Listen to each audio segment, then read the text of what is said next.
Hello friends, நான் இன்னைக்கு ஈவினிங்க்கு ஒரு ஸ்நாக்ஸ் தான் பண்ண போகிறேன் டீக்கு சாப்பிட்றதுக்காக. அதுக்கு என்ன செய்யணும்னா, வீட்டில் கொஞ்சம் அவல் இருந்தது. சரி, அதில் ஏதாவது ஒரு ரெசிபி பண்ணலாமா அப்படின்னு பார்த்தா இன்றைக்கி அதில் ஒரு மசால் வடை தான் பண்ண போகிறேன். இப்போ நான் வந்து இந்த மாதிரி கெட்டி அவல், நீங்கள் என்ன அவல் வேணால் எடுத்துக்கலாம், சிவப்பு அவல் கூட எடுத்துக்கலாம், அது கூட நல்லா தான் இருக்கும். இப்போ இந்த அவலை வந்து நான் ஆல்ரெடி க்ளீன் பண்ணி தான் வச்சுருக்கேன். இப்போ இதை வந்து நான் வந்து இந்த ஃபில்டரில் போட்டு, நீங்கள் ரொம்ப தண்ணிலாம் ஊற்றக்கூடாது. இப்போ இதுலேயே நம்ம வந்து ஃபில்டர்லேயே போட்டு தண்ணி வச்சு அலசிக்கணும். இவ்வளோதான் நம்ம பண்ணணும். ரொம்ப ஊற வச்சிட்டிங்கன்னா அது மாவு மாதிரி ஆகிடும். அதனால் இப்படி நல்லா கழுவிக்கலாம். ரொம்ப தண்ணி போட்டு ஊற வச்சிட்டிங்கன்னா அது வந்து ரொம்ப ஊறிடும். அதனால் ஆகிடும். ஆமாம், இப்படி இருக்கட்டும். இப்போது நல்லா கழுவிட்டோம். இப்படி கழுவிட்டோம் பார்த்தீங்களா, நல்லா தண்ணி வடிட்டோம். ஒரு 2 மினிட்ஸ் நல்லா ஊறட்டும். இதுக்கு நான் தேவையானது என்னென்ன எடுத்து வச்சுருக்கேன்னா, 2 வெங்காயம் நல்லா பொடியாக வெட்டி வச்சுருக்கேன், 2 பச்சை மிளகாய், கொஞ்சம் போல் கொத்தமல்லி போட்டு வெட்டி வச்சுருக்கேன், கொஞ்சம் ஒரு இனுக்கு கருவேப்பிலை, அப்புறம் வந்து இஞ்சி பூண்டு பேஸ்ட்டு, அப்புறம் கொஞ்சம் 2 ஸ்பூன் அரிசி மாவு போடணும் பைண்டிங்காக, அப்புறம் ஒரு 4 ஸ்பூன் வந்து கடலை மாவு போடணும். இதெல்லாம் எடுத்து வச்சுருக்கேன். இது வந்து நம்ம டீப் ஃப்ரை பண்ண போகிறது கிடையாது, ஷாலோ ஃப்ரை தான் பண்ண போகிறோம். அதுக்காக கடை எடுத்து வச்சுருக்கேன். இப்போ இதில் வந்து எண்ணெய் ஊற்றி கொஞ்சம் காஞ்சிட்டு இருக்கிறதுக்கு அதுக்குள்ளே அது ஊறிடும். அப்புறம் நம்ம மாவு பிசைஞ்சு நம்ம மசால் வடையாக தட்டி அதில் போட போகிறோம். நல்லா மொறுன்னு இருக்கும். ஏன்னா அது ரொம்ப ஊரில் பார்த்தீங்களா, நல்லா க்ரன்ச்சியாக இருக்கும். இது வந்து டீக்கு வந்து இந்த குளிருக்கு டீக்கு ஏதாவது தேவைப்படுதுங்க. சரி, என்ன பண்ணலாம்னு யோசிச்சிட்டே இருந்தேன். சரி, பஜ்ஜி பண்ணலான்னா பஜ்ஜி ரொம்ப வேண்டாம், கேஸாக இருக்கும்னு வேண்டாம்னுச்சு. சரி, இதை பண்ணுவோம் அப்படின்ட்டு இவ்வளோதான் ஆவல் இருந்தது. சரி, இதை பண்ணிடலாம் அப்படின்ட்டு தான் எடுத்து வச்சுருக்கேன். இப்போ ஒரு 2 மினிட்ஸ் ஊறட்டும். அதுக்குள்ளே நம்ம ஸ்டவ் பற்றி இல்லை எண்ணெய் காய வச்சுட்டு அதுக்கப்புறம் நம்ம மாவு பசையதை உங்கள்கிட்ட காமிக்கிறேன். இப்போ அவல் நல்லா ஊறிடுச்சு. இந்த பதத்துக்கு இருந்தால் போதும். இதே பாருங்கள் எப்படி ஆயிடுச்சுன்னு. இப்போ நம்ம போட்டுக்கலாம்.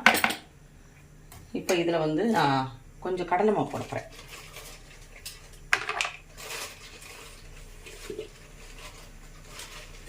ரெண்டு ஸ்பூன் போடுறேன், 2 இல்லைனா 3 ஸ்பூன் போடுறேன். பெரிய ஸ்பூன் தான். 1 2 2 ஸ்பூன் போட்டிருக்கேன் கடலை மாவு. அரிசி மாவு வந்து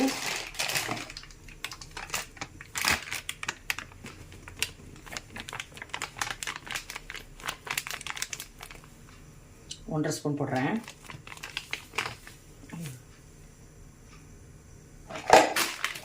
இப்போது அதுக்கு தேவையான உப்பு, கொஞ்சமாக உப்பு போடுறேன். ஏன்னா எண்ணெய் பலகாரத்துக்கு எப்போதுமே நான் கொஞ்சமாக தான் போடுவேன். நல்லா கொஞ்சமாக போட்டிருக்கேன். அப்புறம் கொஞ்சம் போல் இஞ்சி பூண்டு பேஸ்ட்டு, அப்புறம் கொத்தமல்லி, கருவேப்பிலை எல்லாத்தையும் நம்ம வெட்டி வச்சுக்கோங்களேன், அது எல்லாமே போட்டுடலாம்.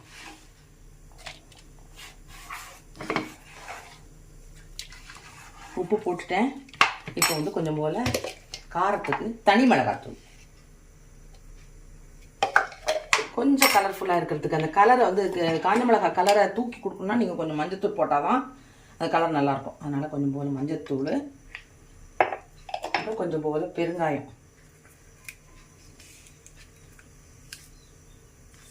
இப்போது தண்ணி ரொம்ப ஊற்ற வேண்டாம்.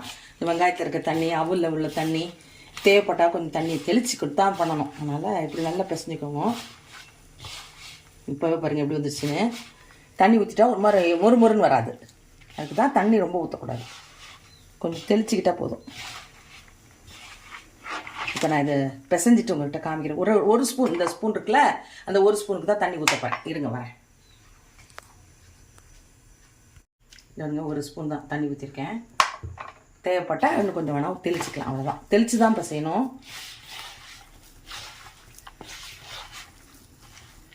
இப்போ மசால் வடை பக்குவத்துக்கு வந்துட்டு பார்த்தீங்களா. இப்போ நம்ம எல்லாத்தையும் ரவுண்டு பண்ணி தட்டி வச்சுக்கிட்டு இந்த எண்ணெயில் காய வச்சுருக்கேன் எண்ணெய் அதில் போட வேண்டியதான். நமக்கு தேவையான ஷேப்புக்கு போட்டுக்கலாம். உங்களுக்கு பெருசாக வேணால் பெருசாக போட்டுக்கோங்க. இல்லை இந்த பாருங்கள் பிடிக்க வருது பார்த்தீங்களா, இந்த போதும். இப்போ தண்ணி தேவை, இந்த ஒரு ஸ்பூன் தண்ணி தான் ஊற்றிருக்கேன். இப்போ எல்லாத்தையும் ரவுண்டு பண்ணிவிட்டு நல்லா தட்டி வச்சுட்டு இந்த மாதிரி வச்சுட்டு இந்த இப்படி தட்டிக்கணும். நம்ம அந்த வடை பருப்பு வடை செய்கிறதுக்கு தட்டுவோம் இல்லையா, அதே மாதிரி தட்டி இதில் எண்ணெயில் போட்டு எடுக்க போகிறோம். அவ்வளோதான். மொறு நல்லாயிருக்கும். இது சாதத்துக்கு வச்சு சாப்பிட்டுக்கிட்டா கூட நல்லாயிருக்கும். நைட்டுக்கு எங்களுக்கு தான் சாதம் இருக்குது, மீந்துருச்சு. அதனால் அதை தொட்டுட்டு சாப்பிட்டு போகிறோம். ஊற்றிங்களா, இப்படி போட்டு இப்படி வச்சிடணும். அவ்வளோதான். டீப் ஃப்ரை கிடையாது, ஷாலோ ஃப்ரை. இப்போ எல்லா உருண்டையும் அந்த மாதிரி போட்டுட்டு உங்கள்கிட்ட காமிக்கிறேன். பாருங்கள், நல்ல வடை பொரிச்சு எடுத்தாச்சு, டீயும் போட்டாச்சு. நல்லா கிறிஸ்பியாக இருக்கும் பாருங்கள் அந்த வடை. பார்த்தீங்களா எப்படி கொடுத்தீங்களா? மசால் வடை மாதிரியே தான் இருக்கும், டேஸ்ட் அப்படியே தான் இருக்கும். நான் ஒன்று சாப்பிட்டு பார்த்தேன். நான் எடுத்த இதுக்கு வந்து 8 வடை வந்துருந்தது. நான் ஒன்று சாப்பிட்டுட்டேன். ரொம்ப நல்லா இருந்தது. நீங்களும் ட்ரை பண்ணி பாருங்கள். இதே மாதிரி டீக்கு இல்லைனா சாதத்து கூட வச்சு சாப்பிடலாம். ட்ரை பண்ணி பார்த்துட்டு எப்படி இருக்குன்னு சொல்லுங்கள். நெக்ஸ்ட் இன்னொரு ரெசிபியோட உங்களை நான் மீட் பண்ணுறேன். பாய்.